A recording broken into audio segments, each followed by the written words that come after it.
Assalamualaikum warahmatullahi wabarakatuh, sahabat CGP, guru BK dimanapun berada. Pada kesempatan ini saya kembali berbagi materi tentang komponen-komponen yang terdapat dalam RPLBK. Sebelumnya saya telah mengupload bentuk dari RPLBK itu sendiri, namun pada kesempatan ini saya memaparkannya satu persatu tentang komponen-komponen yang terdapat di dalamnya. Untuk komponen pertama yang terdapat dalam RPLBK itu sendiri, yang pertama adalah spesifikasi. Di dalam spesifikasi ini terdiri dari topik layanan.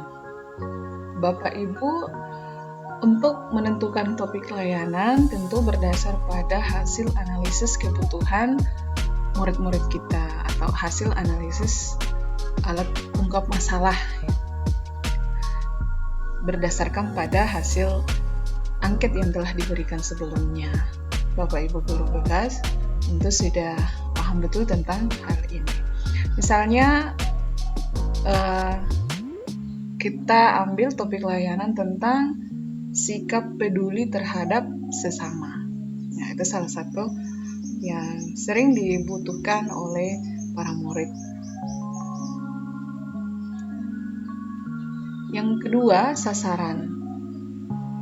Sasaran di sini bisa siswa kelas 7, 8 ataupun 9. Yang tergantung dari kelas mana yang membutuhkan layanan tentang materi sikap peduli terhadap sesama.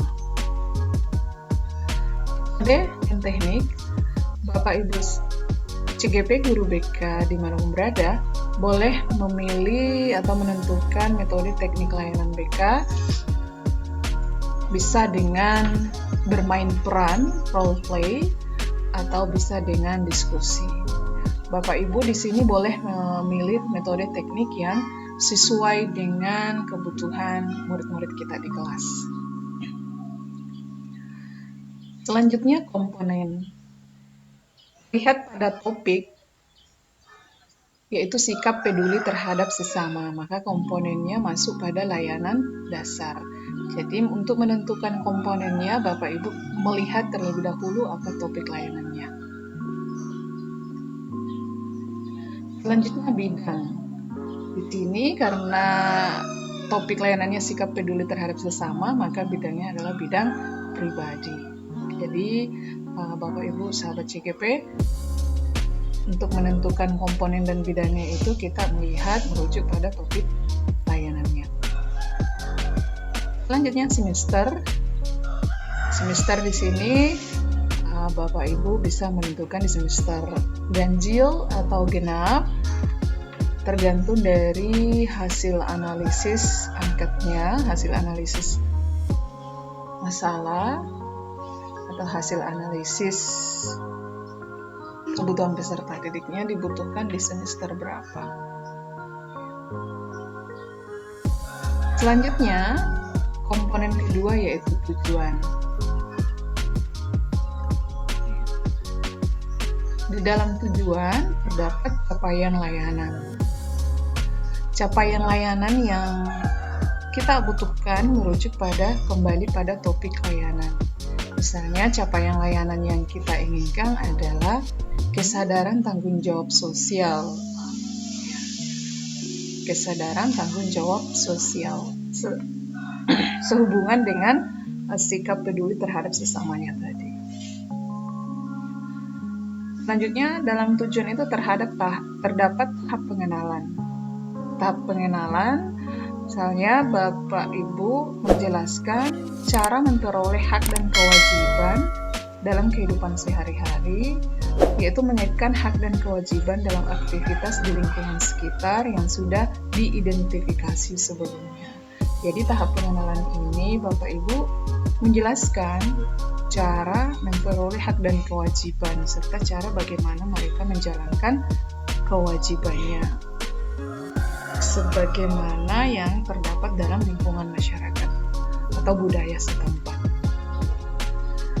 Pada komponen ini terdapat pengenalan, akomodasi, dan tindakan. Yang pertama pengenalan, yaitu memberikan penjelasan tentang cara memperoleh hak dan kewajiban dalam kehidupan sehari-hari untuk para murid kita, bagaimana mereka berinteraksi dengan masyarakat lingkungan sekolah dan masyarakat lingkungan sekitarnya di luar sekolah atau di masyarakat.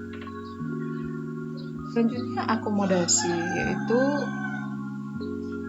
para murid menyadari hak dan kewajiban serta tanggung jawab untuk menjalin persahabatan dan keharmonisan dalam kehidupan sehari-hari.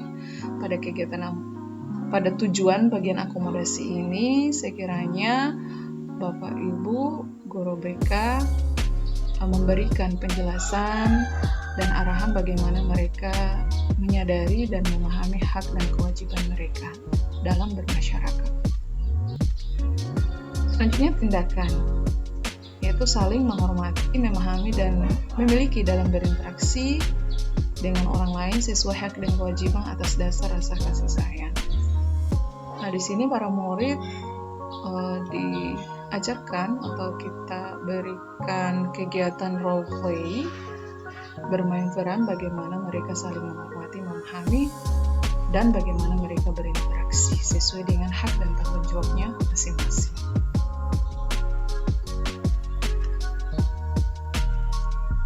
Selanjutnya komponen ketiga, yaitu kegiatan. Dalam kegiatan ini terdapat kegiatan inti yang di dalamnya ada pengalaman konkret, di mana guru BK atau konselor menggali pengalaman dari peserta didik mengenai hak dan kewajiban dalam kehidupan sehari-hari.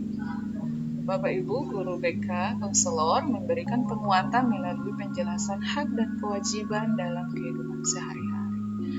Jadi Bapak Ibu sekalian, CGP dimanapun berada, guru hebat bisa memberikan penjelasan atau penguatan melalui penjelasan hak dan kewajiban dalam kehidupan sehari-hari para murid-murid kita. Selanjutnya observasi. Guru BK atau konselor mengamati tentang hak dan kewajiban yang telah dilakukan oleh peserta didik di sekolah. Jadi di sini para siswa bisa juga diajak berdiskusi, mereka menyampaikan hak dan kewajiban yang telah mereka lakukan di sekolah. Selanjutnya refleksi analitik inti dan diri, di mana guru BK atau konselor memberikan kesempatan kepada peserta didik atau murid untuk merefleksikan pengalaman mengenai tanggung jawab peserta didik.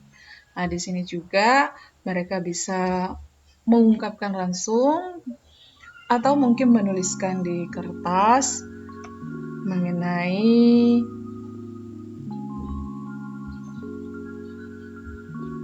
refleksi yang dilakukan oleh murid kita. Selanjutnya konseptualisasi. Jadi dalam kegiatan itu, di kegiatan inti terdapat konseptualisasi, di mana peserta didik memperoleh konseptualisasi dari pengalaman dan pendapat mengenai hak dan memenuhi kewajiban di lingkungannya. Jadi di sini para murid diharapkan memiliki konsep tersendiri bagaimana mereka melihat pengalaman, merasakan pengalaman dan melihat hal-hal yang terjadi di lingkungannya. Selanjutnya rencana tindakan. Guru BK atau konselor memberikan kesempatan kepada peserta didik untuk mendapatkan hak dan memenuhi kewajiban dalam lingkungan. Bapak Ibu, guru BK, konselor hebat dimanapun berada, pada rencana tindakan ini kita memberikan kesempatan yang sama buat para murid-murid kita. Selanjutnya, komponen keempat yaitu penilaian. Di komponen ini ada penilaian proses, di mana kita memberikan penilaian proses terhadap keaktifan peserta didik dalam kegiatan layanan dasar. Peserta didik yang berani mengungkapkan pengalaman diri dalam memenuhi kewajiban di lingkungannya. Jadi pada penilaian ini kita lebih melihat pada keaktifan peserta dalam mengikuti kegiatan layanan dasar yang dilakukan oleh para guru, BK, atau konselor. Kedua, penilaian hasil, yaitu memberikan penilaian keaktifan peserta didik dalam memenuhi kewajiban di lingkungannya.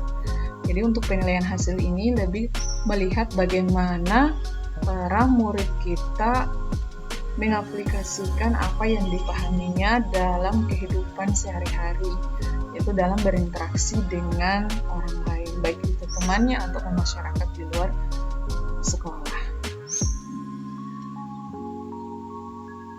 Demikian Bapak Ibu sahabat GGB, guru BK dimanapun berada, penjelasan singkat saya mengenai komponen-komponen yang terdapat dalam rencana pelaksanaan layanan BK model inspiratif.